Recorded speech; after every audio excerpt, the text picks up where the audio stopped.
গতকাল রাত্রিবেলা 2-3টে টেলিফোন পাই জিবি হাসপাতাল, আনুমানিক রাত্রি একটার সময়, যে ডাক্তারবাবুরা চিৎকার করছেন, পেশেন্টরা চিৎকার করছেন যে স্যার আমাদেরকে বাঁচান, অক্সিজেন সাপ্লাই পুরোপুরি বন্ধ হয়ে পড়েছে, পেশেন্টরা শ্বাস নিতে পারছে না, ছটফটাচ্ছে, আপনি দয়া করে, আমরা চেষ্টা করছি বিভিন্ন জনকে যারা আধিকারিক রয়েছেন তাদের সঙ্গে যোগাযোগ করার, কিন্তু কেউই ফোন বাজছে অনেকে, কারোর সুইচ অফ, কেউই রেসপন্ড করছে না, আপনি কোনো কিছু করার থাকলে করুন।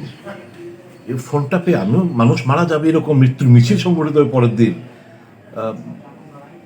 আমি দেন আমি ঈশ্বরের নাম নিয়ে ফোন করলাম রাতুল দে, যিনি আমাদের রাজ্যে মাত্র একজনই রয়েছেন যিনি ইঞ্জিনিয়ার, বায়োমেডিক্যাল ইনস্ট্রুমেন্টেশন ইঞ্জিনিয়ার। ওনাকে আমি ফোন করি এবং থ্যাংক গড উনি ফোনে আমার রেসপন্ড করেন, বলে কাকু, আমি বললাম রাতুল তুমি কি করছো?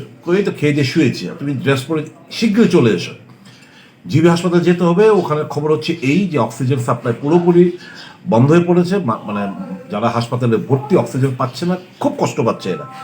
ও খুব একটা সময় নেয়নি, খুব চটপট করে ও চলে এসছে।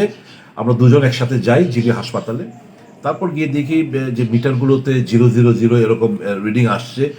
তারপর আমি তো টেকনিক্যাল পোর্শনটা বুঝি না, ওর সাবজেক্ট, মেইন যেখানে অক্সিজেন সিলিন্ডারগুলো রাখা রয়েছে ওখানে গিয়ে দেখলো কিছুটা প্রবলেম রয়েছে। তারপর পিপি ভেতরে চলে যায়।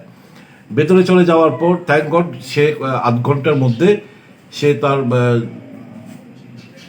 তার মেকানিক্যাল পদ্ধতি কিংবা যা পদ্ধতি অ্যাপ্লাই করে এই জিনিসগুলো, যে অক্সিজেন যেটা টেকনিক্যাল প্রবলেম ছিল সেটা সুরাহা করতে পেরেছেন এবং অক্সিজেন সাপ্লাই আবার পুনরায় এস্টাবলিশ করতে পেরেছেন।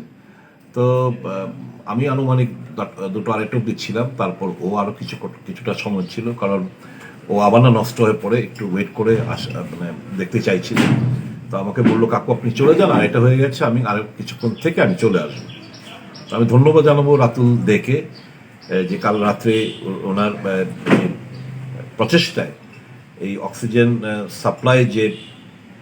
সাপ্লাইটা উনি আবার পুনরায় এস্টাবলিশ করতে পেরেছেন এবং রোগীরা নিশ্চিন্ত মনে আবার অক্সিজেনটা যাদের প্রয়োজনীয়তা রয়েছে তারা আবার পুনরায় ফিরে পেয়েছে।